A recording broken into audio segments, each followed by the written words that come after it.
Você sabia que a seleção brasileira de 94 não venceu a Copa apenas com futebol?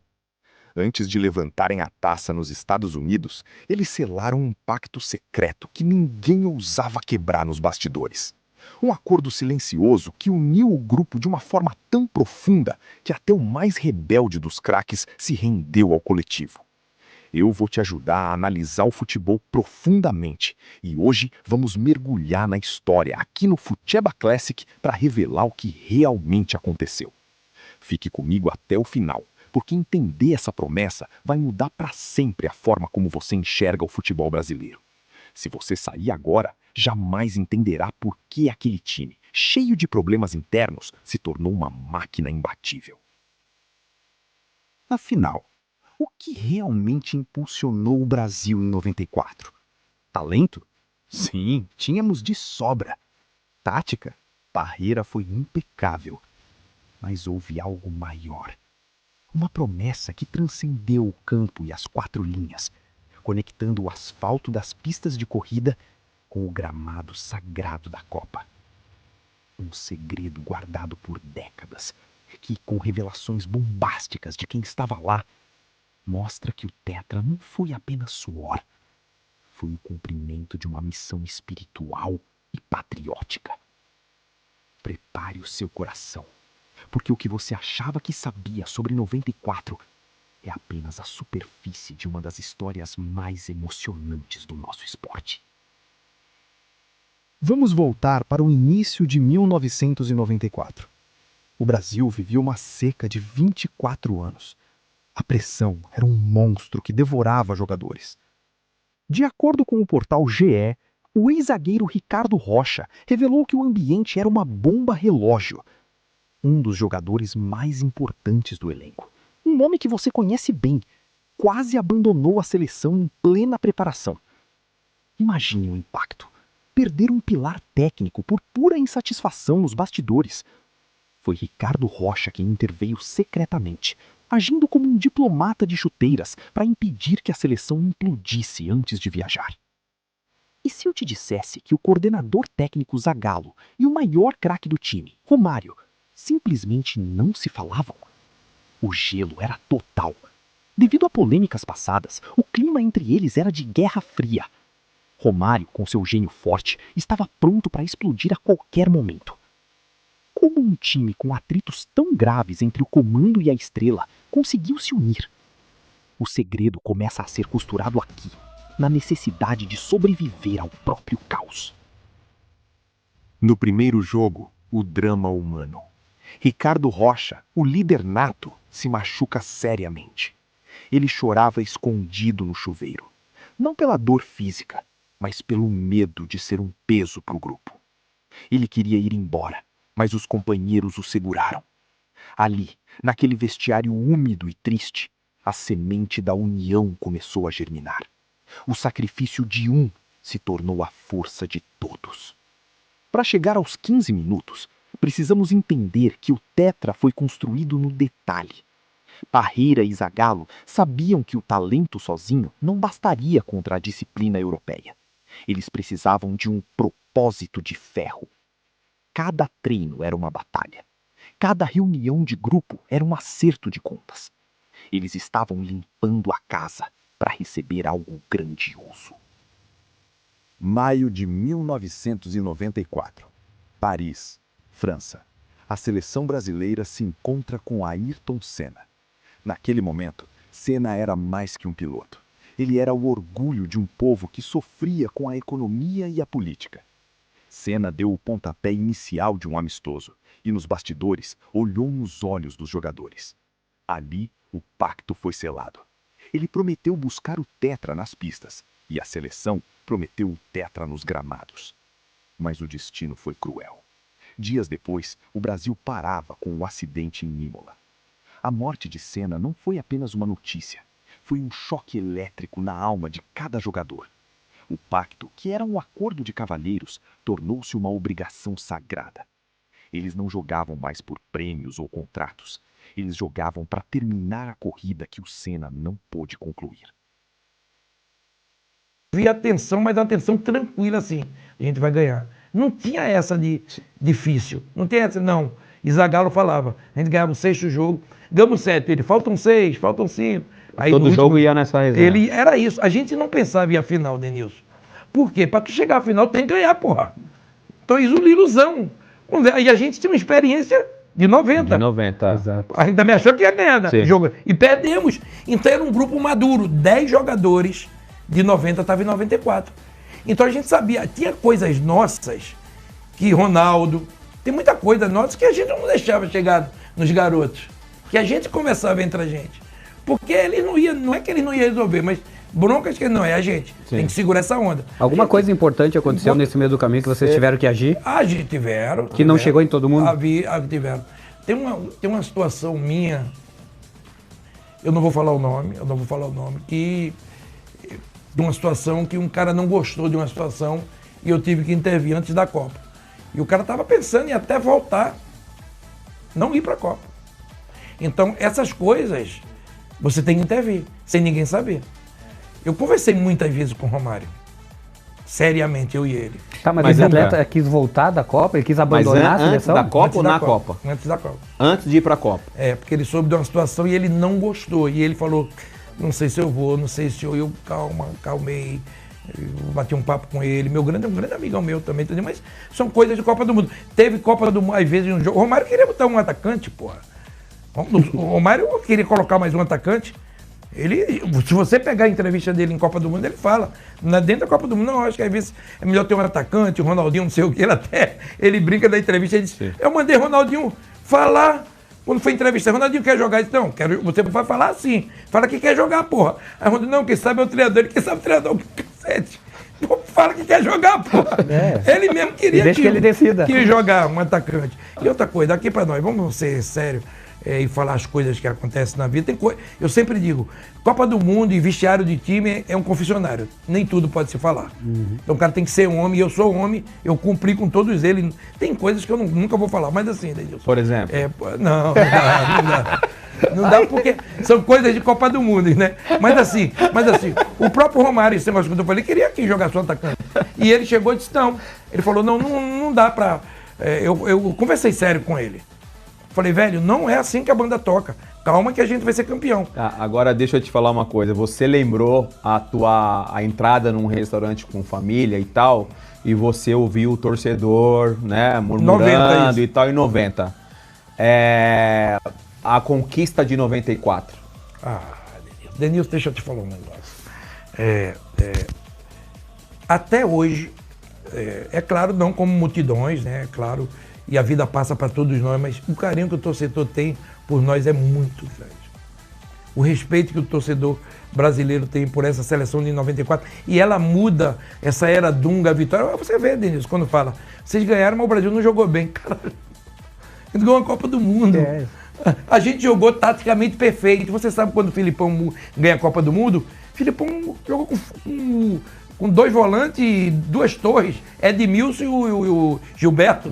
Os 2 zagueiros, 4. Ainda bota o Kleberson ali para ajudar, fechando, porque tinha 2 jogadores fenomenais na frente. E no banco ele tinha você e tinha qualidade. É isso, você tem que ser inteligente. Copa do Mundo não dá. Em 90, a gente perdeu um jogo. Você passa. Depois dali, perdeu, vem para casa. Você não pode errar. Parreira falava, erro zero, erro zero, erro zero, erro zero. Era isso, erro zero. A gente tinha um treinamento que ninguém aguentava mais. Treinamento chático. É aquele, né? Bola parada. Romário e Bebeto nem treinava. Ficava lá, o volante ia cobrir o lateral no apoio, o zagueiro entrava. O jogador de Ricardo, pelo amor de Deus, porque eu tinha muito entrado para ele. Fala para ele não fazer, a gente não aguenta. Aí eu falava, professor, ele falou, Ricardo, eu não vou fazer meia hora, eu vou fazer 10 minutos. Aí deixa eu fazer. Porque eu sei que é bom pra ele. Então tinha um encaixe perfeito. Com o lateral e no Ele era comissão. Já, ele virou, já exercia Não, eu virei porque estava sem jogar. Virou ela entre atletas e comissão. Perfeito. Quando eu machuquei, eles 2 vieram falar comigo, Zagallo principalmente. Você é o elo. Entre comissão, direção, é você o cara. Pelo amor. Então eu não deixava passar nada. Quer ver um negócio? Zagallo não falava com o Romário. Lá em 94. Não, porra. Zero. Porque Romário foi no jogo, ele convocado para Paris Saint-Germain, o PSV, né? PSV, da Holanda. E ele foi, Romário trouxe, da galera do treinador, levou ele para jogar no Sul, contra a Alemanha. E ele não jogou. E ele falou, eu não vim aqui fazer graça para ninguém, não. Não vim estudar para não jogar, nem me convoque mais. O Romário falou. Oi. Não foi convocado. Romário só foi convocado um jogo da eliminatória. Contra o Uruguai. Romário não participou da eliminatória. Ele só foi um. E eu falei, Deus é tão bom, porque se ele vai desde o início, será que não tinha problemas com ele, Zagallo? Deus é muito bom, porque jogou, ganhou e Estados Unidos. Deus foi muito bom com a gente. Estou te falando. Então eu era um cara que eu ia pro treino e eu ficava olhando. Quando eu via que um vem de lá, o Ticão entrava no meio, aí Bachola, e aí professor? Você percebia. Porque eu não queria. Mas você é verdade. Percebia. Você tem o momento, você tem o tagzinho da parada. Eu sei, eu ficava no banco aqui, fazendo meu gelinho, aí terminou o treino. Aí depois, não, vou fazer o churrasco então, porque não tinha. Verdade é essa. Agora, Ricardo, você tá falando, você falou da tua lesão de novo, você lembrou da tua lesão de novo, você me despertou aqui uma pergunta. Cara, tu vai para uma Copa, você joga uma Copa do Mundo, não ganha e tal, pô, Deus é generoso e te dá uma outra oportunidade, você vai para a Copa do Mundo 4 anos depois, consegue o título e tudo mais, aí você machuca, cara, você machuca. No primeiro porque jogo. você tem, a gente tá, pô, 1 hora de coisa e você tá falando muito no coletivo porque é uma essência nossa. Claro. Né? Claro. Pensar sempre no coletivo. Mas você dentro de uma Copa do Mundo, você tem a lesão, como é que você lidou com o teu emocional? Ali é o grupo e é uma coisa... Eu queria ir embora. Quando eu machuco, quando eu fui... Eu até brinquei com o Viola outro dia. Eu falei, Viola fica falando comigo. Eu digo, irmão, baixa a bola. A turma sabe que tu jogou a Copa e eu não. Tem pessoas que dizem, porra, tu jogou a Copa e fala pra caramba. Eu falei, tá bom, não vou falar mais. Falei o quê? Aí o Viola jogou 15 minutos. Eu joguei todo o tempo contra a Rússia e mais 25. Paulo Sérgio jogou 10 minutos. Eu falei, vocês têm mais moral do que eu. Quem são vocês? Ele morre de... quando a gente se reúne é só sacanagem. Eu falei, porra, os caras entraram ali 10 minutos. Enfim, ali é o fim do mundo, Quando eu machuquei, eu tive uma queda, né? E ali não tem psicologia, é você mesmo, que eu como hoje tem psicólogo. Sim. Ali é você e os amigos, né? E eu deixei Márcio Santos dormir e fui pro... Eu sabia a lesão, que não era lesão normal. Né? Estramento, virilha. No outro dia eu fiz a ressonância, né? Nem sei se tinha ressonância, mas o médico falou 3 semanas. 3 semanas acabou a Copa. O tempo da Copa. E era 4, hoje são 5 semanas, porque aumentou agora, né? Antes era 4. Então, o primeiro jogo, 3 semanas. Aí eu chorei muito, Denilson. Eu chorei muito sozinho. Eu liguei o chuveiro, deixei ele dormir, eu não queria, garoto. Fui lá, liguei o chuveiro e fiquei sentado. Dali eu arrebentei, eu falei, acabei meu sonho. Eu vou pra casa porque estou muito mal, não sei o quê. Aí no outro dia acordou, fui fazer o exame. Sabia aí 3 semanas tudinho. Enfim, houve uma reunião entre eles e disse, não, Ricardo não vai. Eu falei com o Parreira. Você queria ir embora? Não é que eu queria ir embora. Denilson, deixa eu te falar uma coisa. Tem 3 zagueiros. Eu machucado, só vou jogar outro. Se machucar um, fica 2. Se machucar 2, fica 1. Você mais uma vez pensou no coletivo? Eu pensei assim, não adianta eu ficar aqui. Ajudar o Paulo. Aí ele falou, não, eu dou um jeito. E Zagallo foi em cima de mim, nem pensar. Os jogadores não querem nem se vira e você vai ser o elo. Tive uma conversa e os jogadores vieram em mim e disseram, meu irmão, pelo amor de Deus, as mãos dadas foi você nos ajudou muito na eliminatória, você não pode sair daqui. Aí no outro dia, quando eu acordei, um outro Ricardo. Top isso. Feliz da vida. Assim de dizer, agradecer a Deus por estar ali, mas eu falei, ninguém vai prejudicar essa seleção, nenhum jogador vai fazer alguma coisa aqui dentro enquanto eu estiver, Denilson. Ali o senhor já entendeu que mudou a tua função ali dentro. Mudei a minha função. Top. Ali eu sabia que eu não seria o Ricardo jogador, mas se os jogadores me deram a liberdade de comandar e ajudar eles fora, e a comissão técnica, Denilson, eu não deixava acontecer nada entre eles, eu queria alegria. Cantava pagode, samba, tudo. O tempo inteiro. E vamos embora o tempo inteiro. De manhã, eu acordava 7 horas da manhã, o ônibus silêncio, os caras, tudo do silêncio. Eu digo silêncio não. Aí eu falava, primeiro era Zagallo todo dia. Zagallo, eu te amo. Eu gritava, ele adorava, e o velho batia palma. E aí eu começava batendo. Aí aqui, 30 dias na sacanagem. Eu não deixava que nada acontecesse. Eu sei, quando às vezes... Quando o Léo machucou, é muita história, meu irmão. A gente vai ficar 50 programas. Mas antes da história do Léo, né? A gente tem imagens da volta do Brasil campeão. Eita. Vamos mostrar a imagem do Brasil voltando para o nosso país, sendo o campeão. Esse momento, Não Ricardo, existe. pra você e pros teus companheiros, a chegada. E em Recife, tá na minha terra. Isso, a chegada. Isso mais. Aí, ó. Olha lá, sou o primeiro a descer. Ó. E o bigode junto. Vou falar uma coisa pra vocês dois. Você não, pra esse rapaz que Olha tá aí, aqui. aí, esse a é o- bota. Ó, o beijo no chão. É o seguinte, o homem sem bigode é um homem sem história. Deixa o bigode crescer, por favor. Tá falando pra mim? Grave isso. Ah, pra mim. Você, Tá bom, tá um bom. homem sem bigode. Ó, vou fazer um desafio. Moiou. Deixa pra Copa. Se ganhar. Não, se ganhar não, vai deixando. Tá certo. Ei, ó, ajuda os meninos. Vai, Tá tá precisando. Teve Vamos mandar montada. energia boa pro Ó, Depois você tenta me lembrar que Esse- me despertou a Não. pergunta aqui, mas pra depois. eu vou lembrar. Como viu? é que é olhar e ver as imagens? Eu, por exemplo, quando eu vejo imagens da nossa de 2002 voltando Não e dá. tal, eu me emociono. Como é que é pra você vendo essa conquista e a recepção do povo brasileiro? E ainda mais na tua terra, e todo mundo queria descer lá. Porque pelo apoio que a gente teve contra a Bolívia. Tem três imagens que eu falei pra você. Uma é de mãos dadas em Recife, Denilson. A outra, Denilson, quando a gente chega no Brasil, né? Aí o piloto falou assim, gente, abra a janela, isso já de manhã, e todo mundo tinha bebido pra caramba. Os 2 caças, Denilson, esperando a gente. Aquilo ali sobe, você diz, eu tô no Brasil. Quando a gente entra no espaço brasileiro, 2 caças de lado levando a gente. Caraca. Aquilo ali, meu irmão, esqueça o mundo. Tá aqui, né? Tá guardado, né? Aquilo ali pra mim, quando eles abrem, quando a gente abriu, 2 caças assim, aí tu chora muito. Aí Boa. é emoção, é dizer, estamos no Brasil, meu Deus, fomos campeões do mundo. Esse. E em Recife, quando a gente está descendo, o piloto fala assim, todos vocês venham pro lado direito, né? Eles falam, venha para o lado direito, que eu vou fazer um voo, né, panorâmico. Denilson, voo rasante. Eu pensei que ia cair aquele voo. E ele dá um voo rasante, mais de 2 milhões de pessoas na praia de Boa Viagem. Aí o beijo é o seguinte, Que ideia, quando você desce, a hora que você tá com a taça ali, você fala, mano, chegar lá embaixo... me eu vou lembrei dar do Papa. O Papa não beijou quando chegou no Brasil, eu digo, vou beijar. Aí Dunga fala Aí, ó. assim, vê que eles ficam rindo, porque Dunga fala assim, pô, vai queimar o beijo, hein, xerife? Xerife não. Aí eu falei, calma que o Pitangui dá o jeito, porque era o maior de todos, e o Pitangui na época. Né? Aí aqui isso não tem preço, não tem valor. Os caras queriam descer em Recife para agradecer o carinho. Vi a imagem do Ayrton Senna ali, no carro.